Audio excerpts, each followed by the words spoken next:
ফুলের দাম মোটামুটি যে আমাদের যে দাম ছিল তার চেয়ে অনেক কমে গেছে, ক্রেতা নাই। আমাদের কিনা যা তার চেয়ে অনেক কমে বেচতেছি, লসের উপরে লস, তারপর ক্রেতা পাচ্ছি না। দেখতেছেন গতবার করলাম এই সময় মানুষ আর মানুষ ছিল, হাঁটার জায়গা ছিল না, আর এই মুহূর্তে সেই মানুষই নেই।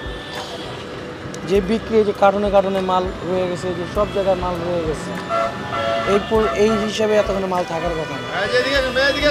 ফুল বেচা কিনা হচ্ছে, ওই যে খোপায় দিচ্ছে, ফুল হাতে দিতেছে, একটা দুইটা গোলাপ কিনতেছে, এতটুকুই।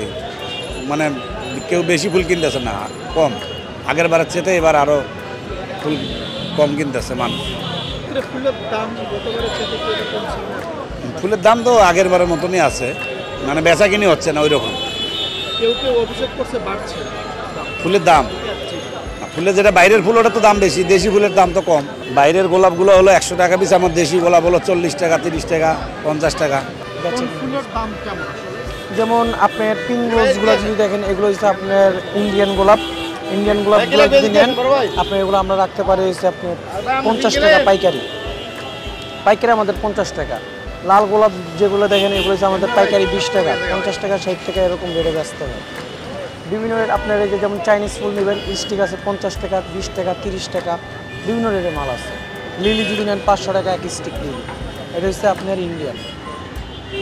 আমরা শুনেছি যে আপনাদের এই মার্কেট থেকে এইবার 2.5 থেকে 3 কোটি টাকা ফুল বিক্রির সম্ভাবনা আছে, এটা কি পূরণ হবে? হ্যাঁ, এটা পূরণ হবে। যেমন আমাদের আপনার মাল ছিল প্রায় 70,000 মাল ছিল, যেমন যেই রেটে মাল বেচার কথা ওই রেটে তো বেচতে পারিনি, এর চেয়ে অনেক কমে বেচছি।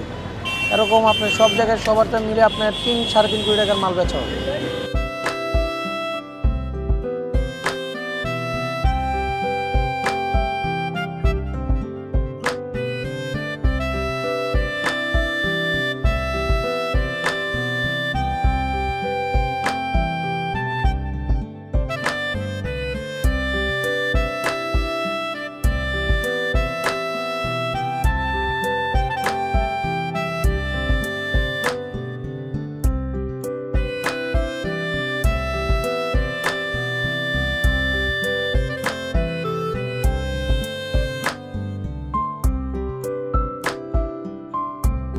সংবাদ, ফিচার ও অনুষ্ঠানের জন্য ভিজিট করুন সংবাদ প্রকাশের ওয়েবসাইট এবং যুক্ত থাকুন ফেসবুক পেজ ও ইউটিউব চ্যানেলের সঙ্গে।